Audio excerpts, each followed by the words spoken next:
Halo semuanya, perkenalkan saya Raffi Aiman dengan NIM 44412400078. Jadi di video ini saya akan membahas tentang materi pengaplikasian matematika di bidang ekonomi dan bisnis.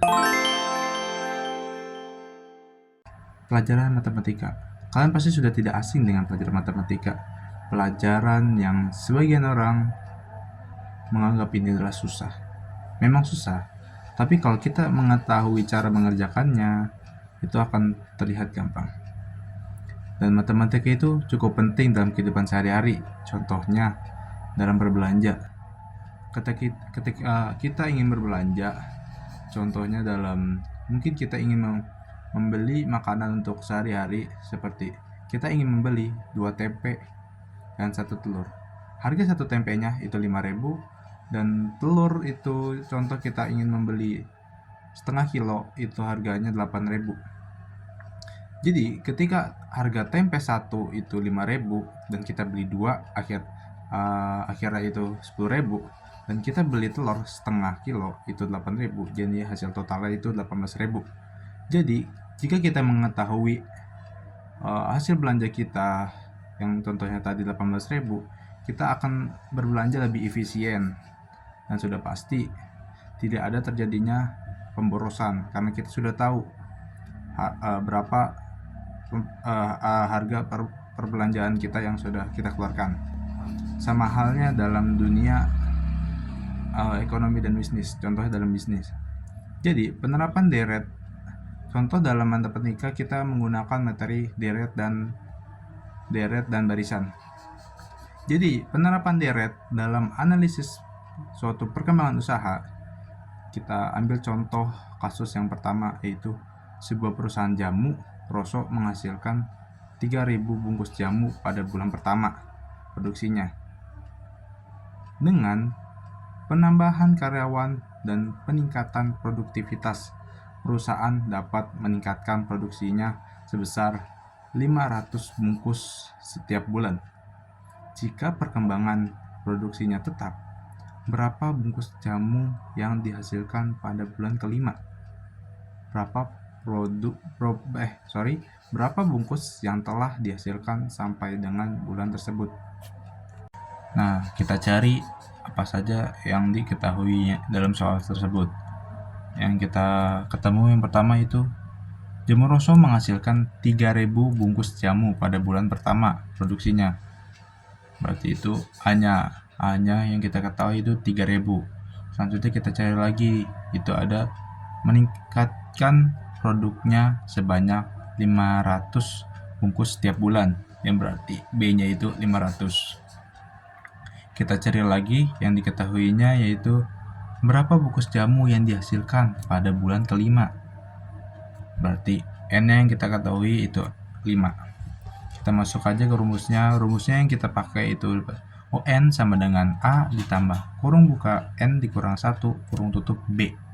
Kita masukkan saja ke rumusnya, yaitu UN sama dengan 3.000 ditambah 5 dikurang 1, 500, yang hasilnya jadinya 5.000.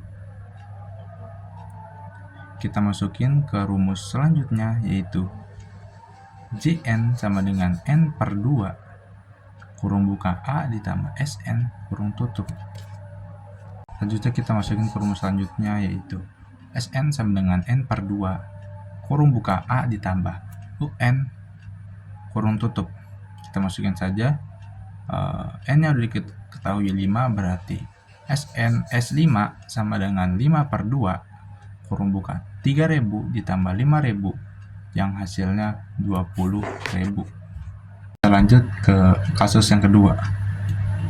Jadi dalam soal ini, besarnya penerimaan PT Mi dari hasil penjualan barangnya sebesar 620 juta pada tahun kelima, dan sebesar 880 juta pada tahun ketujuh. Apabila perkembangan penerimaan penjualan tersebut berpola seperti deret hitung, berapa perkembangan penerimaannya pada tahun penerimaannya per tahun.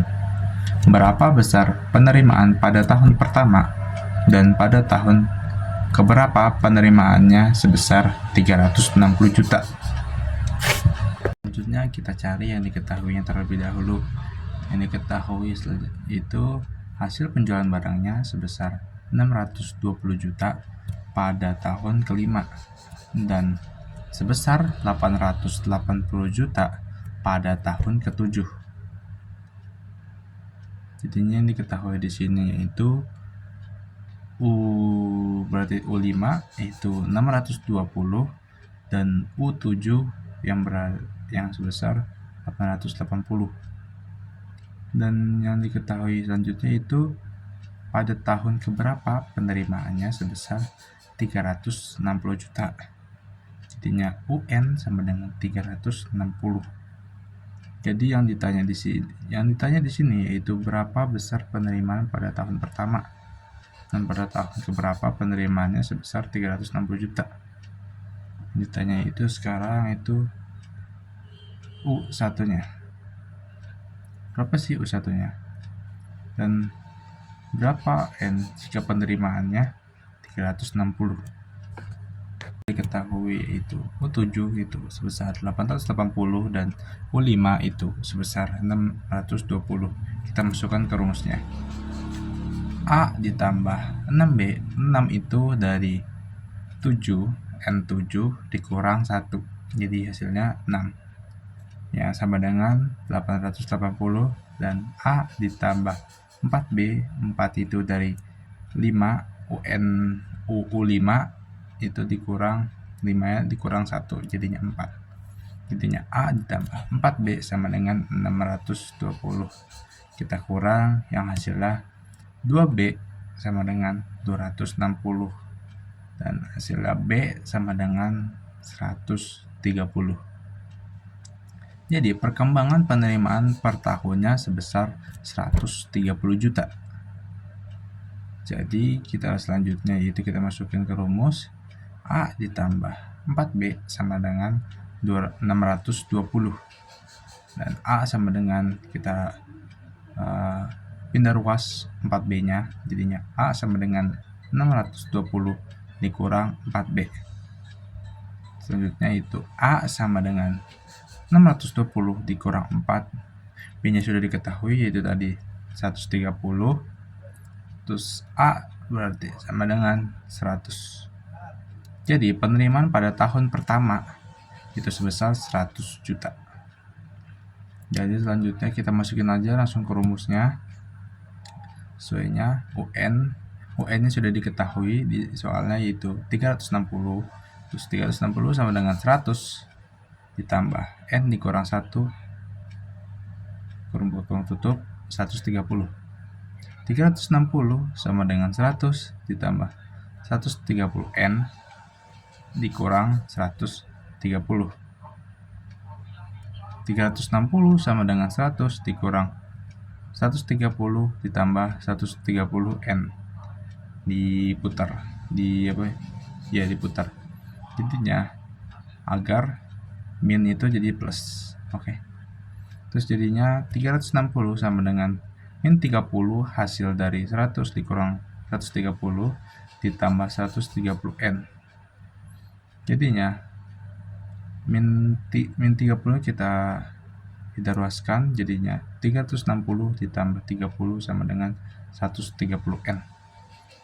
Dan hasil dari 360 ditambah 30 itu 350 sama dengan 130 N. Dan kita pindah ruaskan 130 jadi 390 per 130 sama dengan N. Dan N hasilnya itu 3. Jadi penerimaannya hasilnya itu sebesar 360 juta diterima pada tahun ketiga. Masuk ke rumus selanjutnya yaitu SN sama dengan N per 2 kurung buka A ditambah UN kurung tutup. Jadi kita masukin saja ke rumusnya. U5 itu N nya sama dengan 5 per 2 kurung buka 3.000 yaitu A-nya yang dari sebelumnya yang sudah diketahui ditambah 5.000 dari hasil yang tadi sudah kita hitung kurung tutup yang menghasilkan sebesar 20.000 bungkus. Jadi kesimpulan dari hitungan kita yang sudah kita hitung tadi yaitu jumlah produksi pada bulan kelima itu sebesar 5.000 bungkus. Sedangkan jumlah seluruh jamu yang dihasilkan pada bulan berikutnya pada bulan tersebut sebesar 20.000 bungkus. Kesimpulan dari pengaplikasian matematika di bidang ekonomi dan bisnis yaitu matematika memainkan peran yang sangat penting dalam ekonomi dan bisnis karena memungkinkan analisis yang lebih mendalam, pengambilan keputusan yang lebih tepat, serta pemodelan yang lebih akurat. Dengan menggunakan alat matematika seperti materi tadi yaitu deret dan barisan, para ekonom dan profesional bisnis dapat mengoptimalkan proses meramalkan tren pasar dan mengelola resiko-resiko dengan lebih efisien.